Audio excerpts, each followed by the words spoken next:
한 연극 영상학과 남자 교수 전체가 성추문에 휩싸였습니다. 개강과 함께 대학가의 미투 바람이 심상치 않은데요. 이 소식과 함께 청와대 대북 특사 파견 관련 소식, 이현종 문화일보 논설위원, 최진봉 성공회대 교수와 정리하겠습니다. 안녕하세요. 네, 안녕하세요.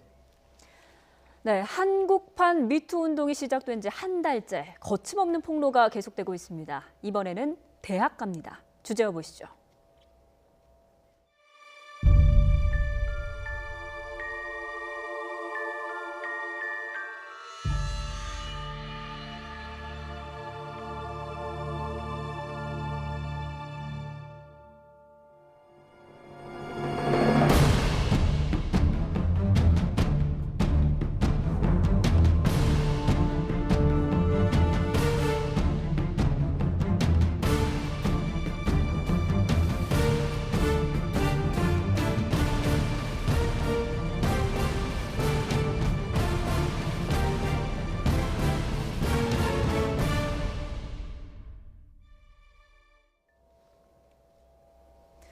네, 중견 배우 최용민 씨의 성추행 사실이 드러나서 논란이 됐던 명지전문대. 이번에는 연영과에 있는 남성 교수 전원이 성추행에 연루됐다고 그래요. 이게 무슨 일입니까? 상당히 충격적인 뉴스 같습니다. 예. 사실 대학가가 그동안 간간히 이런 성추행 사건이 있긴 있었습니다만은 상당히 이번 같은 경우는 한 학과에 있는 남성 교수 전체가 연루된 것은 굉장히 드문 일이 아니겠습니까? 그러니까요. 특히 이제 연극 영화과 같은 경우는 요즘 연극 영화 방송 이런 과 같은 경우는 젊은 층들이 상당히 선호하는 과거든요. 근데 이제 여전히 이게 또 교육 방식이 보면 상당히 도제식 교육 방식이 이제 돼 있고 하기 때문에 그동안 이런 문제들이 좀 쉬쉬하고 덮어져 왔던 측면들이 있는 것 같습니다. 네. 사실 이번에 이제 미투 운동을 계기로 해서 이제 전면적으로 좀 폭로가 시작된 것 같고 사실은 이제 이걸 보면서 과연 여기만 이렇게 했는가 이런 데 대한 또 의문들이 많이 있는 것 같아요. 네. 사실 대학가라는 게 앞으로 아마 상당히 폭발성도 있고 상당히 광범위하다는 측면에서 이번에 대학가로 옮겨붙은 미투 운동은 심상치 않은 것 같습니다. 예, 지금 이제 3월 2일 평일이잖아요. 예, 개강을 그렇죠. 했습니다. 예.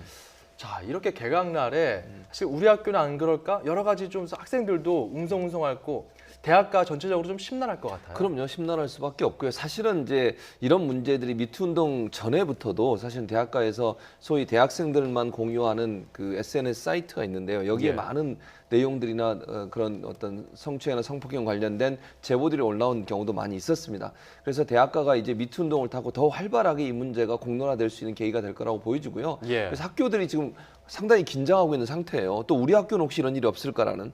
지금 현재는 그리고 이제 권력 관계에 있어서 예컨대 교수가 학생들을 대상으로 성추행, 성폭행한 것만 드러났지만 학교 내 학생들 사이에도 이런 문제가 많아요. 예. 선후배 사이에도 그런 문제가 많고 그래서 그런 문제들이 이제 한두 개씩 이렇게 나오다 보면 그게 이제 본물 터지듯이 터져 나오게 되거든요. 예. 그러면 이제 학교가 상당히 어수선한, 그러니까 개강은 했지만 사실 학교 전체가 이 문제를 가지고 또 홍역을 치러야 되는 상황이 될 수 있을 것 같은데 예. 그럼에도 불구하고 이런 문제가 있다고 하면 학교가 적극적으로 나서서 이 문제를 처리하려는 노력을 해야 된다고 생각을 하고요. 네. 피해자들을 보호해서 2차, 3차 피해가 하지 않도록 하는 노력이 학교 당국으로부터 있어야 된다 이런 생각이 듭니다. 예. 네, 그러니까 학과장 되시는 분은 일단 여성이라고 하니까요. 그 말고는 거의 다 전멸을 한 건데 이런 일이 생길 때까지 대학 쪽에서는 몰랐는지 책임론이 피할 수 없다 이런 지적도 나왔습니다. 그렇죠. 이렇게 골마 터질 때까지 사실은 아무렇게도 내부에서 문제가 되지 않았다는 것들이 사실 좀 의아한 측면이 있습니다. 네. 왜냐하면 학교 내에서 과연 그러면 이 감시 시스템이 어떻게 되어 있는 건지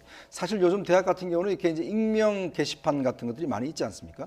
그래서 이런 것들이 제기가 되고 해서 사전에 좀 검증도 되고 사전에 걸러지기도 하는데 사실은 지금 보면 그 최용민 씨 같은 경우는 이제 유명한 배우였고 나머지 3명의 교수가 예를 들어서 학생들 MT라든지 일상적으로 안마를 하라든지 이런 것도 됐으면 사실 학생들이 어떤 측면에서는 이런 것들을 좀 외부에다가 이야기한다든지 학교 내 이야기할 수 있는 시스템이 돼 있어야 되는데 네. 만약 이렇게 했다 혹시나 피해보지 않을까 본인들이 아마 그런 우려 때문에 제대로 말을 못한 것 같아요. 예. 그런 측면들이 이제 숨겨져 왔던 것이고 또 학교 측에서도 쉬쉬했던 측면들도 저는 있는 것 같습니다. 네. 그렇다고 본다면 이게 단순히 지금 이제 이 학교에만의 문제가 아니라 사실은 지금 대학가에서 과연 이런 문제가 제대로 지금 학교 측에다가 통보가 되고 또 검증되는 시스템이 되어 있는지 예. 이런 부분들 한번 좀 다시 검증을 해봐야 될 것 같습니다. 예. 네. 자, 세종대에서도 관련된 문제점들이 터져 나왔었고요. 보면은 현재로서는 대학가 중에서도 연극, 영화 이쪽 예술 계통에서 문제가 좀 불거지는 측면이 있는 것 같은데 네. 뭐 특별한 이유가 있을까요? 한 두세 가지 정도로 우리가 추측해 볼 가능성이 있는데요. 첫 번째 이유는 뭐냐면 이게 그 연극 영화계는 교수가 갖고 있는 권력이 훨씬 큽니다. 다른 데보다. 왜냐하면요. 교수 한 사람의 추천이 결국 그 사람이 영화에 출연할 수도 있고 아니면 새로운 어떤 영화의 캐릭터도 받을 수 있는 기회가 되잖아요. 예를 들어 예. 유명한 배우를 하면서 교수를 하시는 분들이 있다고 하면 그런 분들이 추천도 해주고 또 어떤 역할이 나왔을 때 자기와 함께 출연할 수 있는 기회도 주지 않겠어요? 그렇다면 교수 권력이라고 하는 것이 일반적으로 학문적인 것을 가르치는 것보다 훨씬 더 크게 영향을 미칠 가능성이 있다. 예. 그게 첫 번째 이유라고 볼 수 있고 두 번째는 연극 영화 쪽은 공동 제작을 하는 경우가 많아요. 그러니까 공동으로 작업을 하는 경우죠. 여러 명이서요. 그렇죠. 예를 들면 예. 연극 프로그램을 만든다거나 하면 연극에 연출을 한다거나 이랬을 때는 한두 명이 연극을 하는 거 아니잖아요. 예. 그러다 보면 함께 일하는 시간이 많고 또 준비하는 과정에 보면 시간 늦게까지 함께 있는 경우가 많아요. 그러다 보니까 교수와 학생들의 접촉면이 더 많아지는 거죠. 그러니까 일반적인 학과 같은 경우에는 그냥 수업하고 대체적으로 헤어지고 다시 수업하고 이런 과정을 겪지만 연극 영화계 같은 경우는 수업 자체가 신체 접촉도 좀 많고 또 연기 지도라는 명목으로 해서 일정 부분 또 신체를 접촉할 수 있는 기회도 많고 이런 여러 가지 이유들 때문에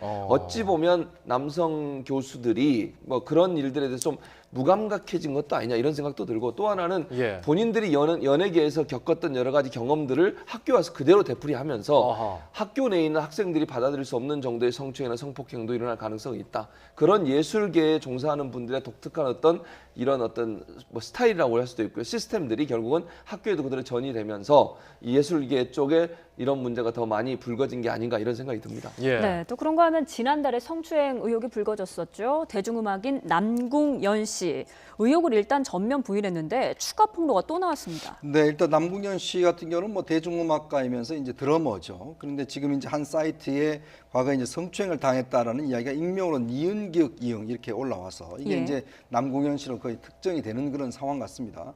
특히 이제 남궁현 씨가 이제 국악 쪽에 상당히 이제 좀 관심을 기울이면서 이제 그런 그 과정 속에서 이제 성추행이라는 게 있었다고 하는데 사실 남궁현 씨는 지금 전혀 사실이 아니다라고 해서 지금 법적 대응을 하겠다는 입장이거든요. 그래서 좀 상당히 신중하게 접근해야 될 것 같습니다. 왜냐하면 이게 물론 뭐 지금 미투 파문 속에서 이제 여러 가지 피해자들의 어떤 이야기가 상당히 중요하지만 또 한편으로 보면 또 가해자로 지목받는 분들 같은 경우는 억울한 피해는 없어야 되거든요. 그래서 일단 지금 남궁현 씨 문제는 본인이 지금 나서서 적극적으로 지금 이런 사실이 없다라고 항변하고 있기 때문에 일단 어차피 이제 고소를 할 것 같습니다. 그래서 아마 사법 당국에서 일단 좀 검증 절차를 좀 거쳐야 되지 않겠나 싶습니다. 네, 이 남궁현 씨 문제 같은 경우는 지금 말씀해 주신 것처럼 이 법적인 이야기가 좀 오고 있는 상황입니다. 그런 가운데에 3월 1일에 남궁현 측 최측근과 A 씨 간의 통화 녹취록이 한 언론을 통해서 공개가 됐는데요. 이 A 씨 한마디에 정말 사람이 죽고 살고가 달려있다. 이제 하면서 전화를 하면서 어느 정도 실수했는지 어느 부분에서 문제가 있었는지 이거를 좀 듣겠다. 여기에 대해서 이제 A 씨는 잘못 인정 여부 그리고 공개 사과하라 이런 얘기를 하면서 A 씨 측 입장은 이제 회유하려 들었다 이런 거고요. 남궁현 씨의 최측근 이쪽 남궁현 씨 법률 대리인 쪽에 또 이야기를 들어보면 어찌됐건 지금 이 상황을 해결하기 위한 그런 접촉이었다. 이런 말인데 결국은 지금 법적인 소송으로 가고 있어요. 그렇죠. 이런 경우도 사실 좀 다루기가 민감하고 예민하잖아요. 그렇죠. 남궁현 씨가 저렇게 주장을 하고 있기 때문에 우리가 지금 진실이 가려지지 않은 상태 아니겠습니까? 피해를 봤다고 하는 분은 피해 사실이 있다고 분명히 얘기를 하고 있고 또 남궁현 씨 측에서는 그런 일이 없어서 지금 법적으로 대응을 하겠다고 나온 상황이기 때문에 이 문제는 이제 조사가 이루어져야 한다고 생각을 해요. 왜냐하면 뭐 예를 들어서 명백하게 사실이 있는 것을 인정하고 본인도 그렇게 했다라고 인정을 해버리면 우리가 그거에 대해서 비판적으로 얘기할 수 있겠지만 지금 상황에서는 어느 한쪽의 말이 맞다라고 단정지어서 얘기하기 힘든 것 같고요. 예. 다만 이제 피해자가 피해가 있다고 얘기를 하고 있으니 경찰이나 검찰이 이 부분에 대해서 조사를 해야 된다고 저는 생각을 하고 네. 남궁현 씨 입장이 만약에 이제 이게 사실이 아니라고 하면 본인은 억울할 수 있겠죠. 그래서 사실 법적 대응과 지금 전화를 두 가지를 함께한 이유는 제가 만약 남궁현 씨 이 사실 남궁현 씨 주장처럼 사실이 아니라는 전제 안에 말씀을 드리면 일단 유명인은요 법적인 어떤 대응을 하기 전에 사회적으로 문제가 되고 이슈가 되는 순간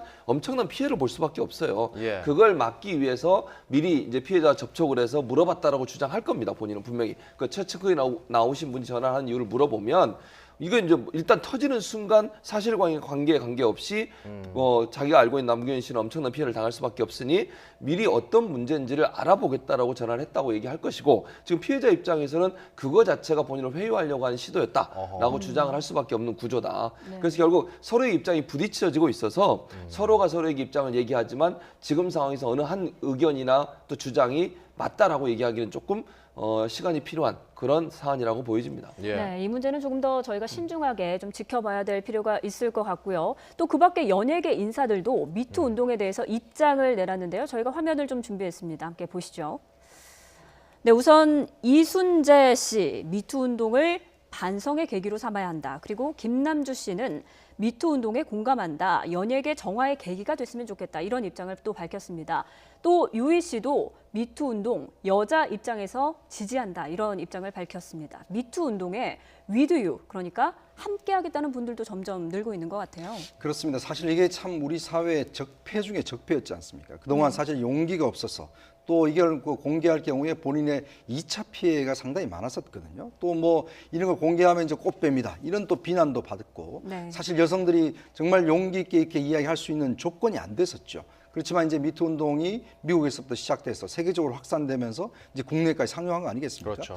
물론 이번 기회 정말 저는 중요한 기회라고 봅니다. 왜냐하면 우리 사회 그동안 이런 문제가 사실 많이 감춰져 왔거든요.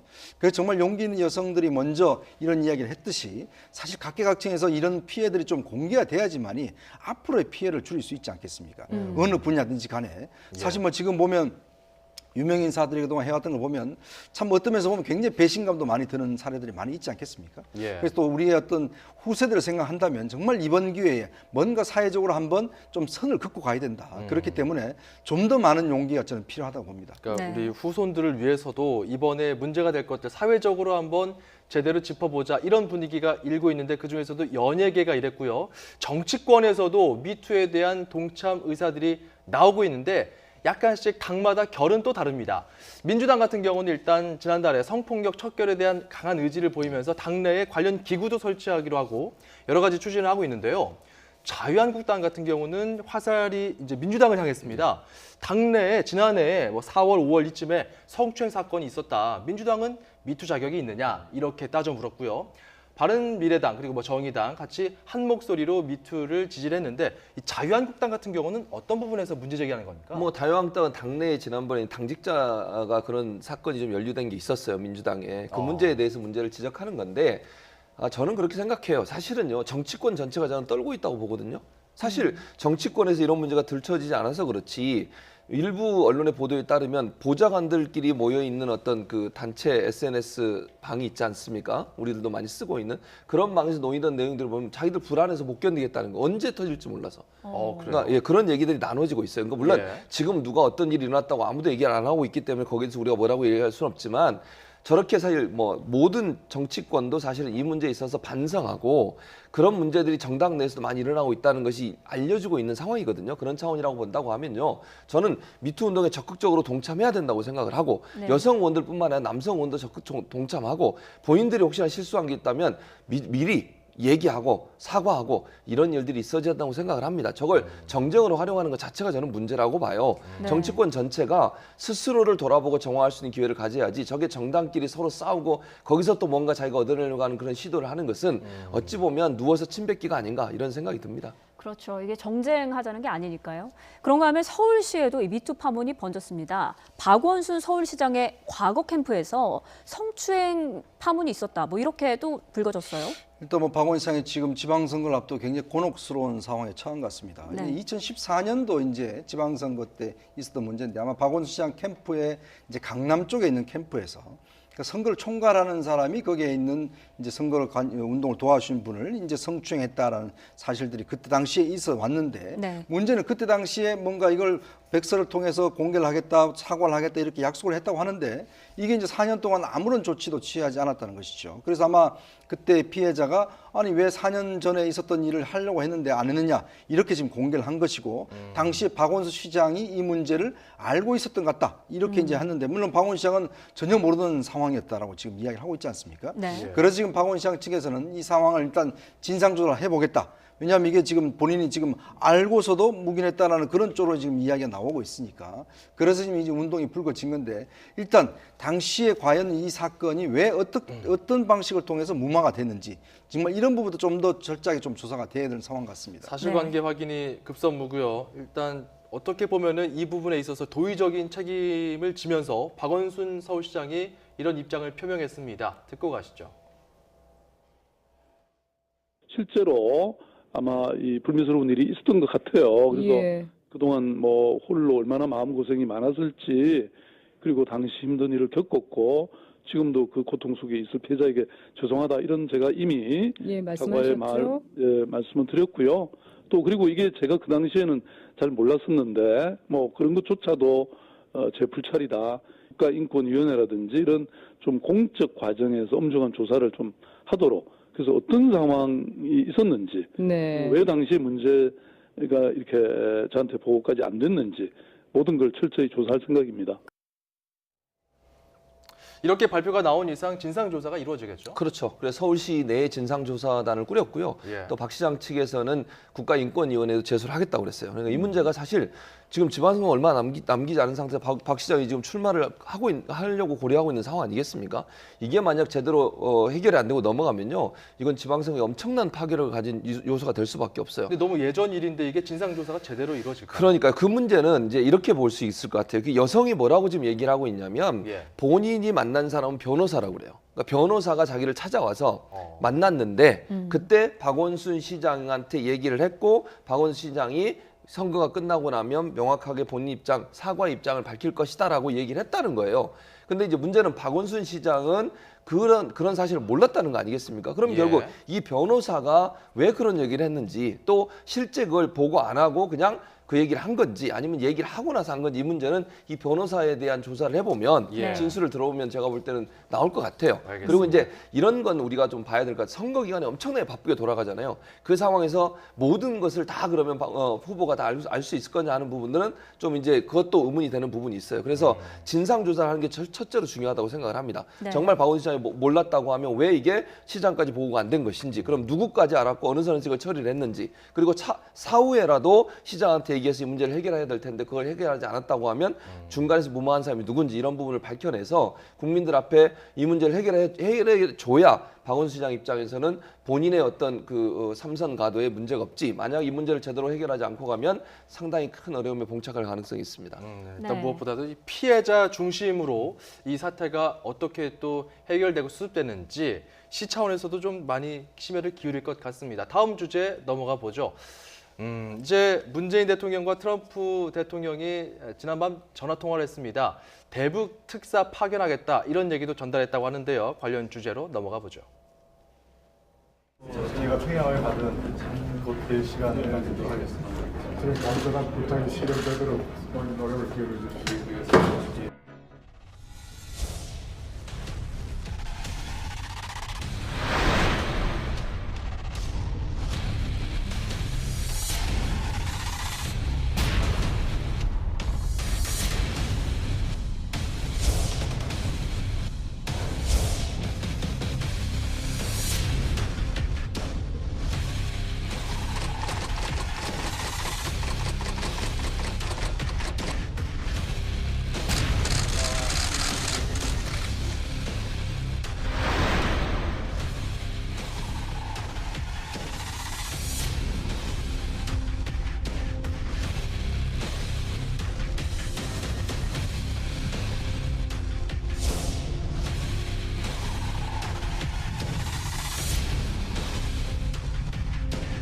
대통령께서 연두 기자회견을 하면서 어느 기자가 그걸 물었대요.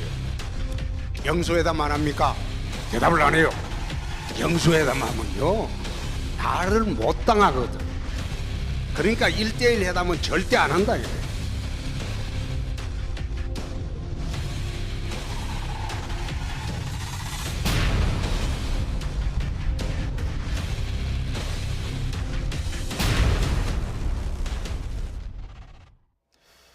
네, 일단 뭐 대북 특사 파견 시점 그리고 여야 영수회담 청와대에서 만나는 이 당 대표 간의 이 회담도 다음 주쯤으로 지금 점쳐지고 있는데 홍준표 대표가 이제 세 번째, 과연 이번에도 불참할 것인가? 여기에도 네. 좀 많이 관심이 쏠리고 있고요. 이 문제는 좀 잠시 후에 짚어보도록 하고 일단 이 대북 특사 카드로 누가 거론되느냐 여기에는 상당히 좀 좁혀져 있는 것 같아요. 네, 그렇습니다. 사실 이번 대북 특사는 지금 일단 김영철 그 총정찰국장까지 와서 사실 이제 우리 측과 면담을 했기 때문에 사실 우리 대북 특사의 중요한 임무는 바로 김정은 위원장의 이야기를 듣는 겁니다. 사실 예. 그거 아니면 사실 의미가 없는 상황이거든요. 네. 자, 그렇다고 한다면 제가 볼 때는 우리 정부에서 물론 이제 뭐 대통령의 의지를 전달할 수 있는 사람 뭐 이게 중요하겠지만 일차 우리가 통일부가 있지 않습니까? 예. 통일부의 역할 자체가 바로 이제 북한과 상대하는 공식적인 창구 아니겠습니까? 예. 그 지금 일부에서는 이제 서훈 국정원장 이야기가 많이 나오는데 예. 저는 이제 서훈 국정원장은 좀 부적합하다 봅니다. 그래요? 왜냐하면 예전에 이제 임동원 국정원장 등등에서 자꾸 국정원장이 남북 대화에 공적 개입을 했는데 국정원은 정보기관입니다, 사실은. 어떤 면에서 보면 두 가지 역할이 있지 않습니까? 정보 수집과 그다음에 간첩들을 잡고 이런 기능을 지금 국가정보원이 하고 있지 않습니까? 예. 네. 그게 수장이고 어떤 면에서 국가정보원은 좀 물밑에서 움직여야 되는 게 제 역할이거든요. 그렇다고 한다면 우리는 또 통일부라는 게 있습니다. 공식적으로 모든 통일부 남북 관계의 어떤 공식 창구는 통일부에서 하고 있고 거기 장관도 있고 차관도 있고 다 있지 않습니까? 네. 자, 그렇다면 이런 기회에 사실 해야 될 역할이 바로 저는 조명균 통일부 장관의 역할이라고 보거든요. 네. 그렇다면 만약에 특사를 보낸다고 한다면 저는 조명균 통일부장 가는 것이 당연하고 예. 서훈 국정원장이 자꾸 가는 것은 오히려 남북 관계와 또 국정원의 위상 이런 걸로 비춰봤을 때는 적합치 않다는 게 제 생각입니다. 네, 예. 일단 서훈 국정원장 같은 경우는 1, 2차 남북 정상회담 기획자고 조명균 통일부 장관 지금 말씀해 주신 것처럼 대북정책 총괄자 정의용 청와대 국가안보실장 같은 경우는 안보 쪽을 담당하니까 뭐 갈만하다 이런 분석이 또 나오고요. 임종석 대통령 비서실장, 김여정 특사와 비슷한 무게감이라면 이 정도가 적합하지 않을까 해서 이야기가 나오는데 그렇죠. 교수님 의견도 들어봐야 될 것 같아요. 저는 뭐 누가 가든 저는 뭐 상관없다고 보는데 이게 중요한 거는 이제 물론 그분이 어떤 일을 하느냐도 중요하지만 사실 우리 정부가 입장을 갖고 있는 것을 잘 전달하고 또 김정은이 정말 비핵화의 의지가 있는지 하는 부분을 보러 가는 거잖아요. 김정은을 직접 만나서 대화를 들어보고 정말 김정은이 비핵화나 미사일 개발에 대해서 뭔가 진전된 변화를 얘기할 수 있을까? 그걸 이제 얘기하는 거고 우리 정부 입장을 잘 전달해야 되잖아요. 그러면 북미 간의 어떤 관계 개선을 위해서는 비핵화나 아니면 미사일 개발에 대한 진전된 어떤 행동이라든지 아니면 발표가 없는 이상은 어려운 거 아니겠어요? 그걸 최대한 잘 설명할 수 있는 사람이 가야 된다고 저는 생각을 해요. 예. 그런 차원에서 본다고 하면 저는 뭐 네 분 중에 누가 가도 상관없다고 보지만 뭐 저는 임종석 실장이 가는 것도 좋다고 생각을 해요. 아까 말씀하신 무게감도 그렇고 또 문재인 대통령이 갖고 있는 어떤 의중을 잘 전달할 수 있는 능력도 갖고 있고 또 전체 비서실 전체를 통괄하고 있기 때문에 국정 전반에 대한 이해도도 높고 그런 차원에서 본다면 임종석 실장이 가는 것도 김여정의 격에 맞기도 하고 이런 여러 가지 요소로 봐서는 좋은 카드일 수 있다. 그러나 뭐 꼭 저는 어느 사람이 가는 것을 얘기하는 것보다는 더 중요한 것은 과연 얼마나 잘 우리 정부 입장을 전달하고 또 김정은의 의중을 잘 파악하고 올 수 있는 사람 그런 사람이 가는 것이 필요하지 않나 생각이 됩니다. 네. 네, 최준봉 교수님은 뭐 이현종 의원님께 좀 이야기 들어보고 싶은데 최준봉 교수님은 임종석 실장에 좀 무게감을 뒀습니다. 네. 여기에 대해서 보수 쪽에서는 어떻게 또 시각이 다를 것 같아요? 그렇죠. 지금 뭐 야당 쪽에서는 일단 뭐 이분들은 안 된다고 이야기를 하는데 일단 야당 쪽에서 뭐 기본적인 입장은 그럼 특사가 안 된다는 것인지 특사는 되는데 이 사람은 안 된다는 것인지 일단 이 어떤 그 논지부터 좀 정리를 하고 넘어가야 될 것 같아요. 왜냐하면 지금 야당 일각에서는 오히려 대북 특사보다는 대미 특사를 먼저 보내서 사실 미국과의 조율이 먼저 하고 난 다음에 그다음에 이제 북한과 이야기하는 것이 순서다. 이런 이야기를 하고 있는 것이거든요. 그래서 야당 측에 지금 서훈, 뭐 조명균, 정의용, 임종석 안 된다. 이렇게 이야기할 게 아니라 그러면 지금 대북 특사는 안 된다. 그다음에 대미 특사를 먼저 보내고 나중에 보내라. 이렇게 좀 뭔가 논지를 정리를 해야 될 것 같은데 이게 이제 불분명한 것 같습니다. 그래서 좀 그런 게 있는 것 같고 일단은 제가 볼 때는 아까도 말씀드렸지만 지금 상황에서 제일 중요한 건 일단 김정은을 만날 수 있느냐 안 만날 수 있느냐 이게 일단 보장이 돼야 될 것 같고 예. 자, 그렇다면 우리 정부 쪽에서도 너무 예를 들어서 물론 뭐 저쪽에서는 김여정이나 그 북한사의 특성 때문에 김여정 일단 부부장이 내려왔지만 그러나 우리는 일단 정부가 공식적 기구가 있습니다.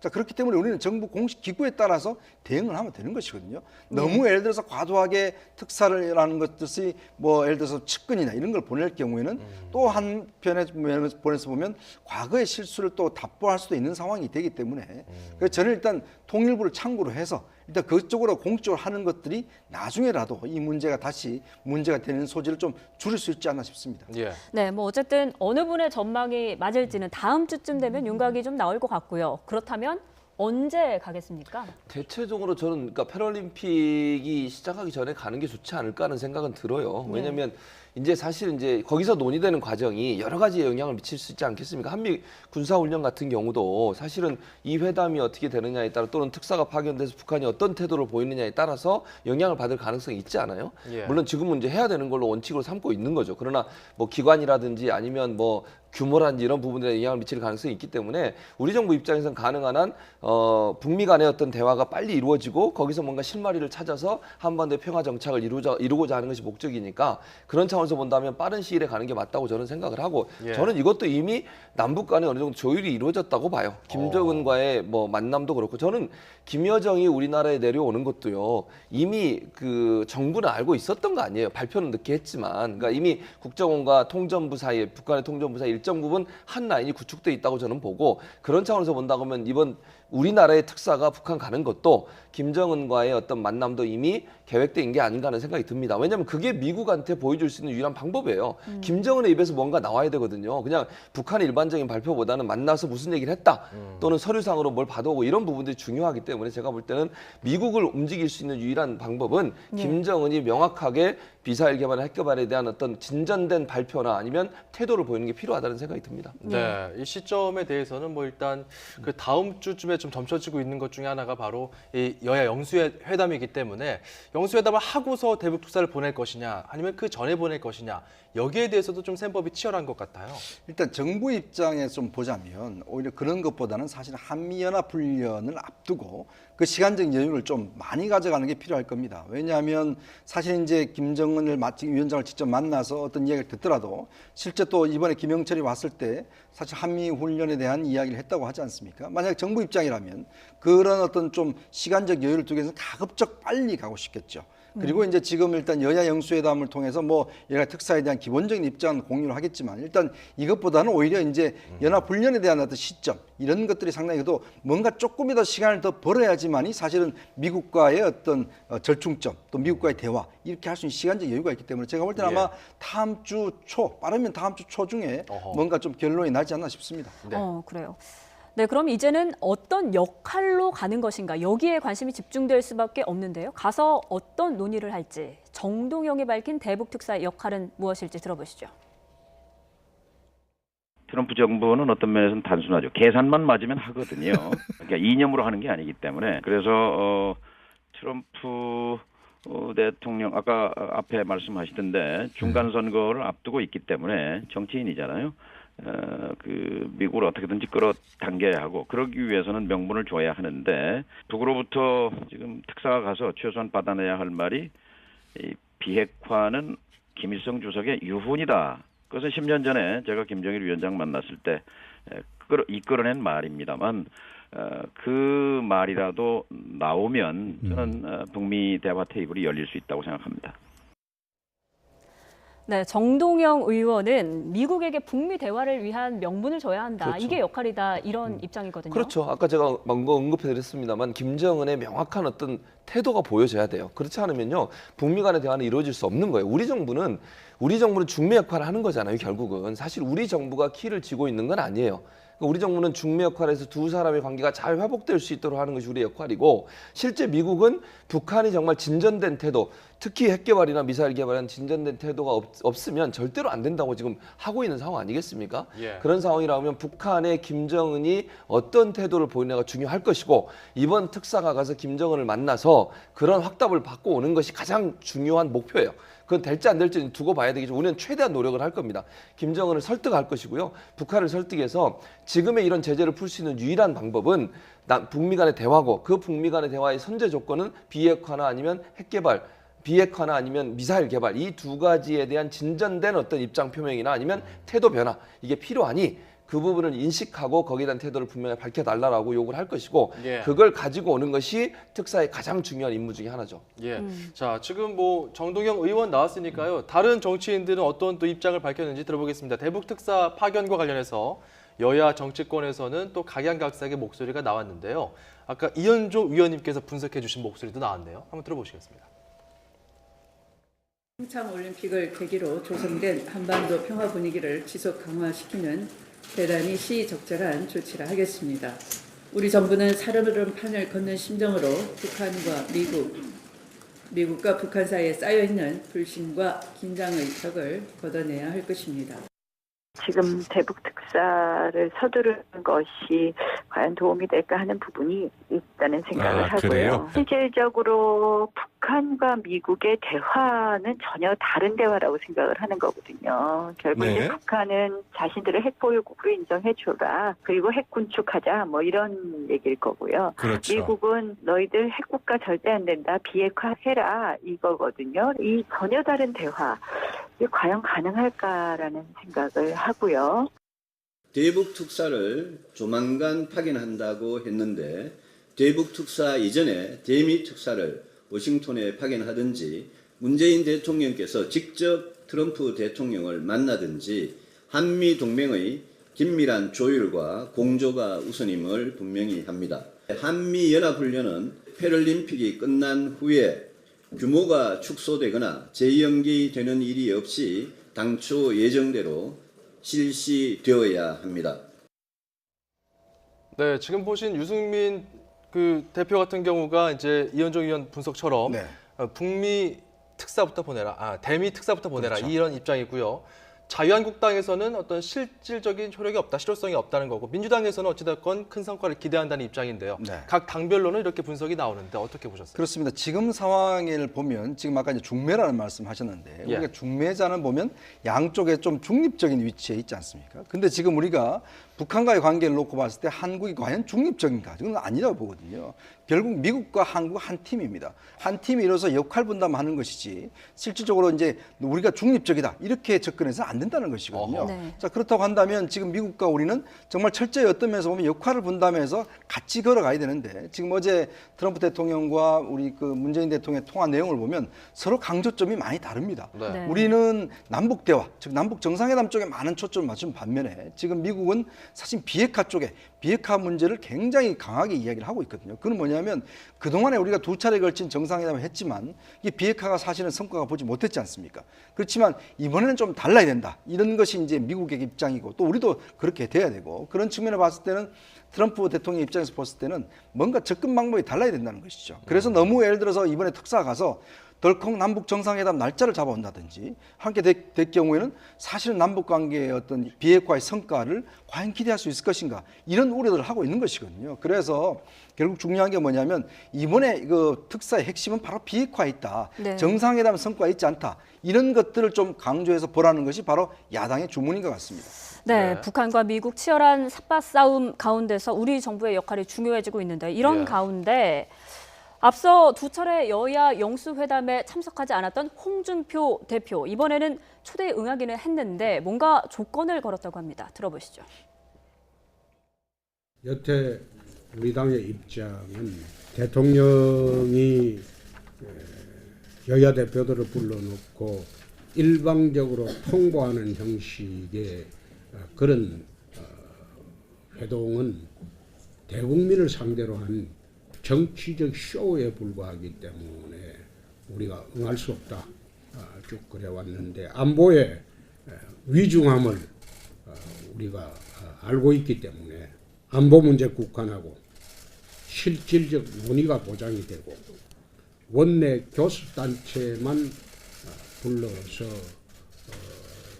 대통령과 회담을 한다면 다자회동이라도 수용할 용의가 있다. 그렇게 말씀을 드렸다. 네, 이런 역제안 어떤 의도로 보십니까? 첫째 이제 저런 역제안을 하는 이유는 제가 볼 때는 안보 정당의 이미지를 좀 강조하고 싶은 것 같아요. 그러니까 안보 의제만 논의하자고 지금 얘기를 하는 거 아니겠습니까? 첫 번째 주장이. 예. 그리고 예전에도 그런 얘기 했어요. 안보 관련해서만 영수회담하자 이런 얘기를 주장한 적이 있습니다. 홍준표 대표가 지금 현 대표가 그런 차원에서 본다고 하면 안보 의제를 강조하면서 결국 자유한국당은 안보에 강한 정당이다. 그게 중요하다고 생각하고 대통령을 만나서 내가 이 문제를 정말 결판을 짓고 오겠다 이런 이미지를 심어주고 싶은 것 같아요. 네. 그러니까 일반 국민들이나 아니면 이제 보수 진영을 향해서 자유한국당의 안보 문제에 있어서만 문재인 정부에 어쨌든 강하게 압박을 하겠다 이런 의미를 보여주려고 한 것 같고 두 번째 이제 뭐 실질적인 논의를 교섭단체 참석과 연관해서 저는 본다고 봐요. 실질적인 논의라는 게 여러 사람이 모이는 것보다는 타이트하게 모여서 몇 사람만 모여서 한번 얘기해보자 이런 의미로 보여지는데 이제 제가 볼 때는요 청와대 입장에서 안보 의제로 하는 거는 일정 부분 뭐 수용이 가능할 것 같아요. 왜냐하면 사실은 이제 이번에 영수회담을 청와대가 제안할 때는 이제 평창 올림픽을 계기로 해서 남북 화해 무드가 열렸고 북한과의 관계 또 미국과의 관계 이런 부분들은 전체적으로 정부가 어떤 일을 하고 있고 어떤 방향으로 가는지를 설명하는 게 목표예요. 그건 안보 문제와 연관이 돼 있잖아요. 그래서 의제를 하나로 묶는 것은 제가 볼 때 어느 정도 동의가 될 것 같은데 문제는 교섭단체 참석이에요. 이 문제는요. 지금까지는 정의당이 계속 참석을 해왔어요. 민평당도 이제 새로 당이 됐으니까 거기도 참석이 될 텐데 만약에 그러면 이 홍준표 대표의 주장을 받아들여 가지고 정의당을 빼고 민평당 빼보세요. 두 정당이 가만히 있겠습니까? 대통령이 청와대가 홍준표 대표의 입장만 받아들이고 우리는 무시한다. 이렇게 나오지 않겠어요? 그러면 지금 뭐 국회 의석수를 보더라도 민평당이나 정의당이 그러니까 협조를 받아야만 협치가 돼야만 안정적인 국정 운영이 가능한 상황에서 그 정당들에게 불만을 살 수 있는 요소를 할 수 있을까 하는 부분은 좀 논의가 될 것으로 보여져요. 그게 이 문제가 사실은 합의를 다시 청와대에서 예를 들면 다시 정중하게 요청을 해서 이 문제를 좀 양보를 끌어낼 수는 있겠지만 안보 의제는 제가 볼 때 문제가 없을 것 같고요. 교섭단체 참석 문제는 청와대 입장에서는 약간 양보하기 힘든 부분이 있다는 생각이 듭니다. 어찌됐건 지금 제일 큰 화두는 안보잖아요. 그렇죠. 아마 안보 의제에 대해서는 부인할 명분은 없을 것 같고 이제 원내 교섭단체 대표만 초청하는 것 이런 조건들이 지금 내걸렸는데 녹록지 않은 것 같습니다. 저희가 어제 3.1절 기념식에서 문재인 대통령과 홍준표 대표 마주쳤었는데요. 일단 처음에 만났을 때는 악수를 했었습니다. 근데 이제 다 끝나고 나서 각 당 대표들 주요 인사들과 인사를 나누는 문재인 대통령. 근데 문재인 대통령이 다가온과 동시에 저 사진이 사실 회자가 많이 됐어요. 홍 대표는 이제 저쪽으로 반대편으로 빠져나가는 이런 모습이 연출되면서 사실상 지금 영수회담 앞두고 어떤 사파 싸움 아니면은 어떤 측면에서 저렇게 각을 세우는 것인가 뭐 이런 부분에 대한 분석들, 궁금증들 많이 나오고 있거든요. 우리가 이제 계속 이제 북한의 위협도 이 엄중한 국면을 이야기를 하고 있음에도 불구하고 사실 대통령과 제1야당의 대표가 저렇게 만나지 않는다는 것은 정말 제가 볼 때는 외국에서 보더라도 이거는 참 정말 비정상적인 상황입니다. 정말 이럴 때 국민들이 다 힘을 합쳐야 되는 그런 국면 아니겠습니까? 자, 그렇다면 지금 상황에서 일단 뭐 서로 간의 감정의 앙금 뭐 등등 여러 가지 정책적 이견 있다 하더라도 같이 만나서 이야기를 해야죠. 일단 그래서 저는 홍준표 대표가 이번에 전향적 자세를 보여준 것은 굉장히 잘하는 행동이라 보여집니다. 그리고 또 안보 문제와 관련해서는 정말 여야가 없다. 초당적으로 정말 대화를 하자. 국민들이 얼마나 안심을 하겠습니까? 저는 그래서 이번 회동은 반드시 이루어져야 되고 그런 측면에 봤을 때는 일단 국정을 전체 움직여가는 것은 저는 대통령한테 책임이 있다고 보여집니다. 어떻게 하든 간에 대통령이 이 문제를 좀 야당도 끌어안아서 뭐 자유한국당 안 와도 좋아 이런 식으로 했다가는 사실은 앞으로 국론 통일을 하는 데는 굉장히 힘들 거로 보여지거든요. 그래서 일단 야당의 제안에 대해 좀 긍정적으로 검토할 필요가 있다. 그리고 이제 사실은 이제 홍준표 대표도 사실은 민평당이나 정의당은 일단 홍준표 대표는 안 들어줄 거잖아요. 그래서 이제 좀 배제하자는 그런 오이들로도 좀 비춰져요. 그럼에도 불구하고 저는 홍 대표도 좀 대승적으로 예를 들어 홍 대표가 아까 그 우리가 영상을 봤지만 자신 있다고 이야기하셨잖아요. 내가 뭐 가면 그 충분히 이야기할 자신 있다 하셨으니까 그 자리에서 저는 떳떳하게 대통령하고 한번 논쟁을 붙어보는 것도 우리 야당을 지지하는 분들한테는 박수를 보내는 일이고 또 수권 정당으로서 그런 충분한 면모를 보여주는 것도 저는 이번에 홍 대표가 한번 실력을 좀 보여주시기 바랍니다. 네. 자, 오늘 주요 내용들 여기서 좀 정리하도록 하겠습니다. 이현종 문화일보 논설위원, 최진봉 성공회대 교수였습니다. 고맙습니다.